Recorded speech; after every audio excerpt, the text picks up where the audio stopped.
Olá pessoal, tudo bem com vocês? Estou trazendo agora o terceiro e último conteúdo sobre a esquistossomose. Lembrando que no primeiro eu abordei alguns aspectos gerais da doença. No segundo, eu falei sobre as formas evolutivas e o ciclo de vida e de transmissão do Schistosoma monzoni. E para finalizar, vou falar das manifestações clínicas, certo?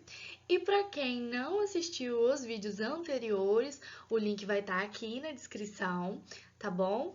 E não se esqueçam de se inscrever e de dar like no vídeo. Vamos lá?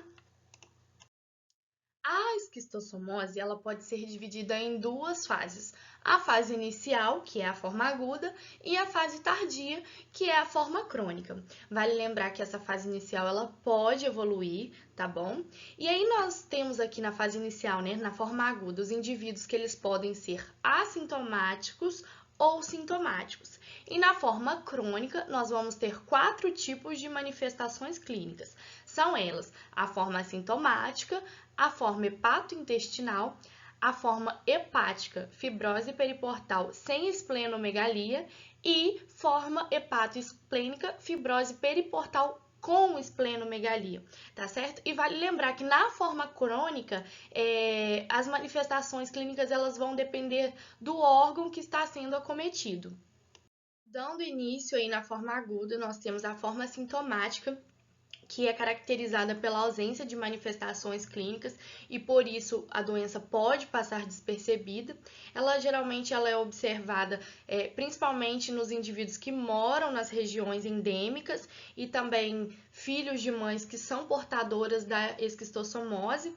O diagnóstico ele acontece através das alterações encontradas nos exames laboratoriais, mas pode acontecer de forma acidental, né? Às vezes o indivíduo ele procura o médico, faz um exame aí de rotina e aí ele acaba descobrindo, que ele está infectado com a doença. Já na forma sintomática, nós vamos ter a dermatite cercariana. O nome já nos dá uma ideia, né? Ele decorre das mortes das cercárias que penetraram na pele. Surge de 24 a 72 horas após a penetração e pode durar até 15 dias. É caracterizado por micropápulas eritematosas e pruriginosas. Nós podemos ver aqui na foto que, a dermatite cercariana parece muito, se assemelha muito com picadas de mosquito. Ainda na forma aguda, nós temos um quadro que pode ser desenvolvido chamado febre de Katayama, que vai depender do número de parasitos e também da sensibilidade do paciente. Os sintomas eles vão surgir de 3 a 4 semanas após a contaminação e os sintomas incluem a linfodenopatia, que é o aumento dos linfonodos, a febre, a hiporexia, que é a perda de apetite, dor na região do fígado ou do intestino, a hepatomegalia, que é o aumento do tamanho do fígado, a esplenomegalia dolorosa, que é o aumento do tamanho do baço, acompanhado de dor, a taquicardia e a hipotensão arterial. Antes da gente dar início na forma crônica, vale lembrar que a fase aguda ela é dividida em duas, a fase pré-postural e a pós-postural. A fase pré-postural ela é causada pela passagem dos esquistossomos pelos pulmões e também na circulação sanguínea, decorrente dos antígenos liberados por esses e também das reações, imunes que vão ser provocadas. E já a pós-postural, a fase pós-postural, ela é de sintomologia muito mais intensa do que a pré, e ela vai ocorrer após a primeira oviposição e é decorrente principalmente dos antígenos liberados pelos ovos, e nisso, muitas vezes os indivíduos eles só vão apresentar manifestações clínicas nessa fase da doença, certo? E aí a forma aguda ela pode evoluir de 3 a 4 meses após a infecção, evoluir para a forma crônica da doença, e essa evolução ela acontece espontaneamente caso não tenha o tratamento devido e ou o indivíduo não seja curado. Dando início à forma crônica, nós temos aí a forma sintomática, que é caracterizada pela ausência de sintomas. Ela é diagnosticada em exame parasitológico de fezes.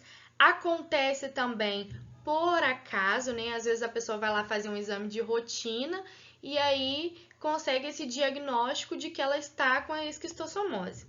Esses casos eles geralmente ocorrem em áreas endêmicas e tratam-se de indivíduos com baixa carga parasitária, na qual a doença ela não evoluiu, e os indivíduos assintomáticos são justamente os que vão contribuir para a manutenção dos focos de transmissão nessas áreas endêmicas. A forma hepatointestinal, o principal órgão acometido é o intestino, e nessa forma nós podemos dividir os sintomas em dois, gerais e digestivos. Nos sintomas gerais nós temos aí o desânimo, o emagrecimento, as tonturas, e já nos digestivos nós temos a dispepsia, né, que no caso vai ser a dor ou desconforto na região abdominal, a anorexia e também a flatulência. Na forma hepática, fibrose periportal sem esplenomegalia, nós vamos ter indivíduos com queixas intestinais e dispépticas, a hepatomegalia, a presença de fibrose periportal moderada, a ausência de esplenomegalia e a ausência de HDA, que são as hemorragias digestivas. Aqui eu trouxe para vocês verem a diferença de um fígado normal, né, a imagem de um fígado normal e um fígado que ele está aumentado devido a essa hepatomegalia, certo? E agora temos a forma hepatoesplênica, fibrose periportal com esplenomegalia, que pode ser dividida em duas formas, a hepatoesplênica compensada e a forma hepatoesplênica descompensada. Na forma hepatoesplênica compensada, a característica fundamental é a presença de hipertensão portal, ou seja, o aumento, né, da pressão sanguínea na veia porta, que vai levar a uma esplenomegalia e também ao aparecimento de varizes no esôfago. E aí a presença, né, dessa esplenomegalia, ela vai estar associada à fibrose hepática periportal, que nós vamos chamar aí de fibrose de Simers, tá?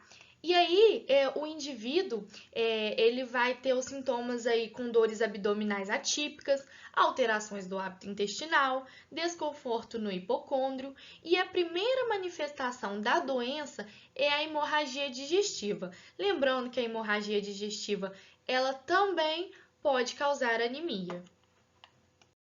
Coloquei essas imagens aqui para vocês terem noção. Aqui nós temos um adolescente que ele tá com essas formas hepatoesplênicas. Aqui nós temos representando a fibrose de Simers. Aqui é o aspecto de um fígado que está fibrosado e as varizes no esôfago. E por último, nós temos a forma hepatoesplênica descompensada, que é caracterizada pela diminuição acentuada do estado funcional do fígado. A sua principal manifestação clínica é a ascite. E aí você vai me perguntar assim, Liz, o que é a ascite? A ascite, gente, ela é o acúmulo do líquido acítico que está presente aí na cavidade abdominal, certo? E aí é o que vai trazer esse aspecto aqui para o indivíduo, e é comum quando a gente procura, né, sobre esquistossomose, a gente se deparar com uma imagem como essa, certo? E aí, a grande maioria dos casos da forma hepatoesplênica descompensada, ela vai ocorrer pela associação da esquistossomose com outros fatores etiológicos. E aí, nós temos a hepatite viral, o alcoolismo, certo? E é nesse caso, é nessa forma hepatoesplênica descompensada que vai ocorrer a hemorragia digestiva. Pessoal, nós chegamos aí, né, ao fim do nosso terceiro conteúdo, terceiro e último conteúdo.